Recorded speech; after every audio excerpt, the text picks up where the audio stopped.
What makes a person run into a burning building when everyone else is running out? How much commitment does it take to drop whatever you're doing and go to the aid of a complete stranger? What drives these seemingly regular people to become firefighters? As one of the busiest fire companies in Carroll County, Maryland, the Sykesville Freedom District Fire Station responds to more than 2,500 calls per year. And for a few days, a handful of local citizens had a chance to join the firefighter family, to strap on the heavy gear, to conquer personal fears, to taste the smoke and steam, to be a firefighter. As far as the equipment and all, I felt like I was going into outer space or something. You know, just being able to move that first night without tripping out of the boots was a challenge. They set the room on fire, and I was sitting there on the floor, and my natural instinct was, get the hell out of here, this room's on fire.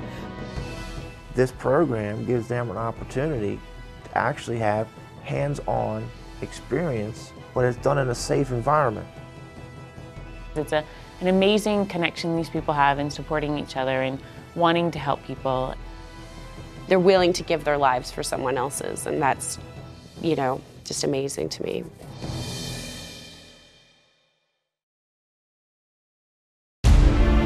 For the second year in a row, the Sykesville Freedom District Fire Company hosted its soon-to-be famous Firefighter Fantasy Weekend.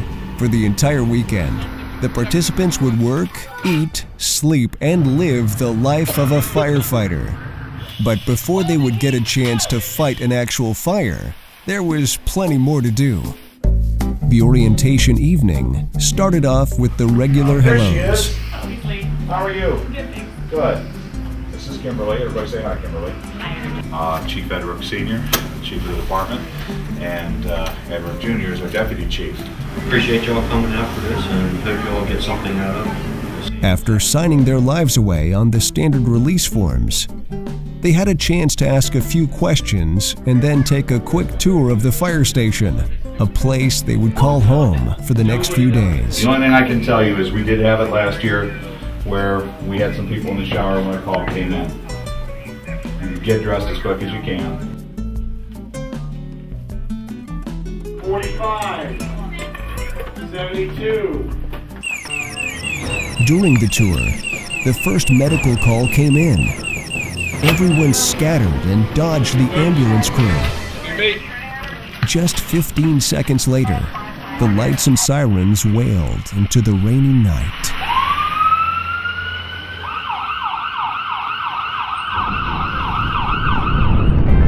Each firefighter is assigned a full set of gear, and the walls of the garage are lined with the firefighter's equipment.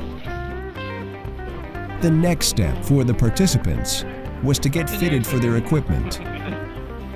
Boots, pants, jackets, helmets. Man size helmet. Actually, this is too small. And even gloves have to fit just right to ensure safety. You don't have anything smaller, right? This clothing is made of durable fabric designed to withstand the ultra-high temperatures of firefighting. The safety features of the clothing make for a relatively uncomfortable fit. The gear is just unbelievably heavy. It resists you, it will not bend to your will. As far as the equipment and all, I felt like I was, going into outer space or something. It's like you're in a Pilates suit. Like you have to use your abdominals just to get from point A to point B, because of the clothing alone. That's before you even, think about climbing a ladder or dragging a body or, holding a hose or, any of the number of things that they have to do that are physically challenging. When emergency calls come in, firefighters need to get dressed and on the truck as fast as possible. That was their next test. How fast could they put the gear on?